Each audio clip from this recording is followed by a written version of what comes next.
Let's get ready to talk about Hureny. Okay, so I'm not exact. I think it's Hureny.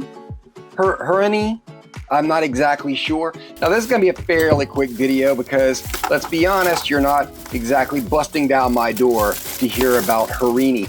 Now, when I first saw this case, I thought it was, beautiful, very nice case. And then someone ruined it by saying, that's AI. And I'm like, no, it's not. Yeah, that's probably AI, which just made me say, you know what?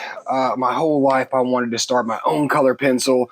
And, I'm going to hand pick the colors and I'm going to do all these wonderful things. But when it comes to one of the most important things, your first look, what would possess me to get AI art? And you can't convince me that, well, then maybe they didn't know any artists. By the time you're invested in getting a product you like, I would assume it's not that much harder to get some good artwork. I think it is beautiful, but yeah, it was a little soul crushing, knowing that they got AI to do the artwork on the cover. So, but let's just get past that. And let's look at these pencils. So here we have, well, that sound can't be good. But it's not that bad. We're going to talk about okay, it's really not that bad.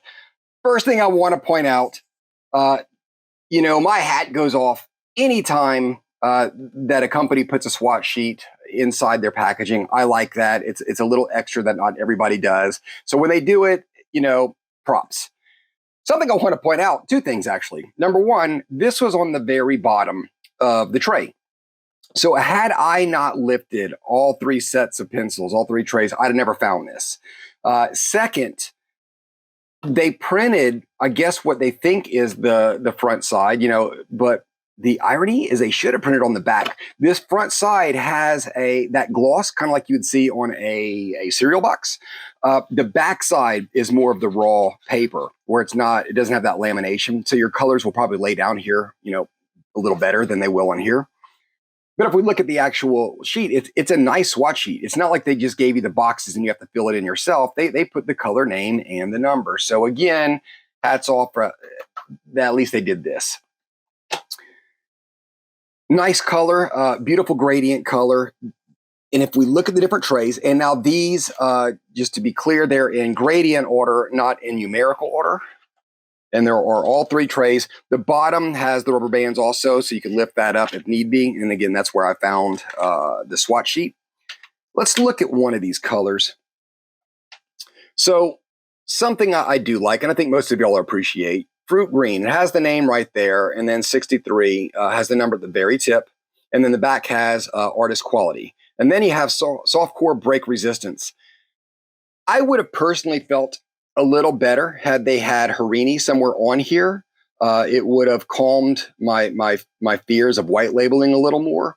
I do like that they have both the organization number and the color. That's a nice touch. And I do find the golden band inlay, these little frills back here, I can appreciate those too. It makes for a beautiful pencil. It has a pretty nice gloss on it. The backs are dipped, and the leads are, for the most part, very centered. Another good thing. They give you a nice range of colors. Let me pull these out here so you could see.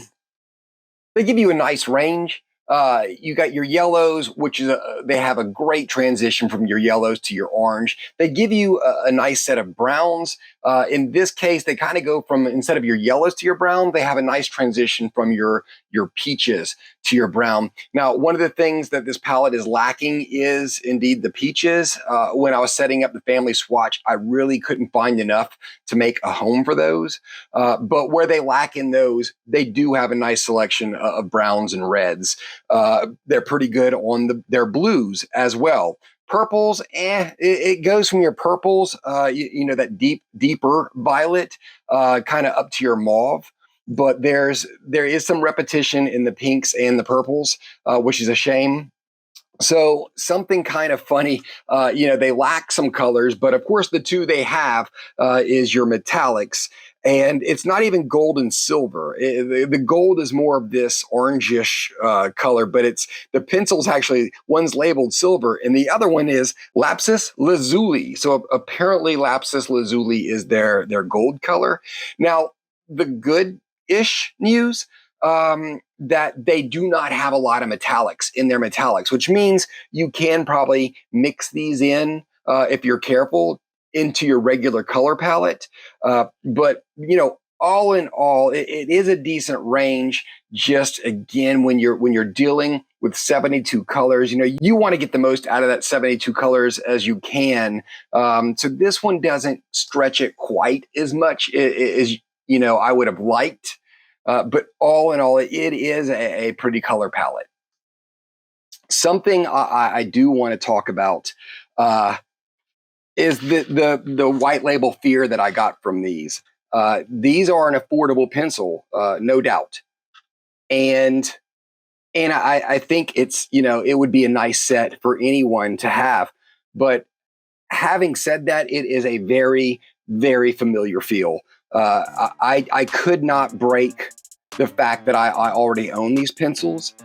Everything about it, and God forgive me if I'm wrong, and I'm sinking a brand new company who's trying to get in an upstart.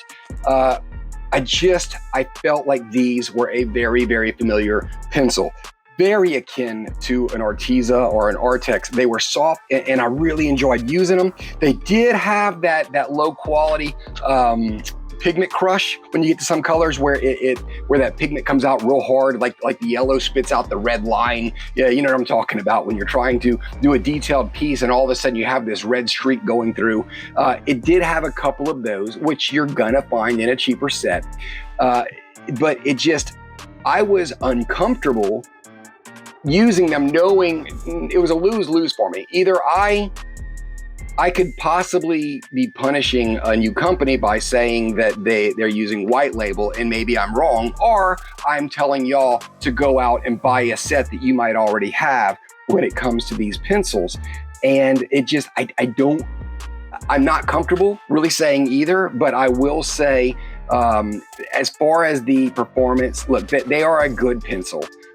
They go down smooth. They blended fairly well, and they layered, really well. And their pigment was strong.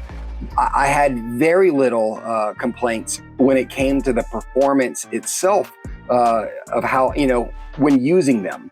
It was a fun pencil. I'm having a hard time breaking away from them, from truly thinking this is a set you might very well already own. Now, I am comfortable saying this.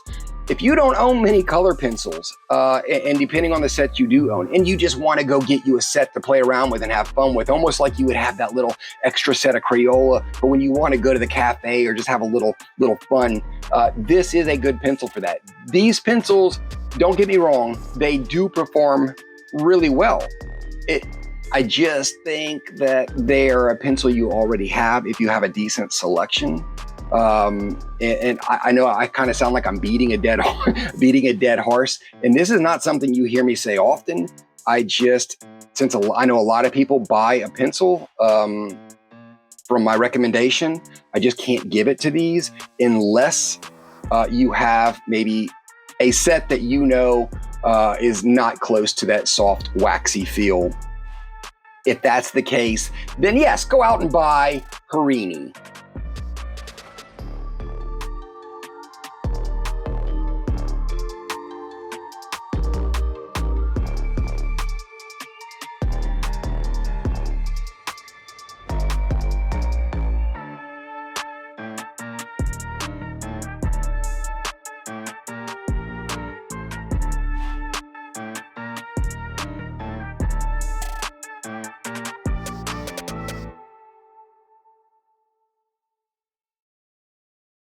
Sugar Solito.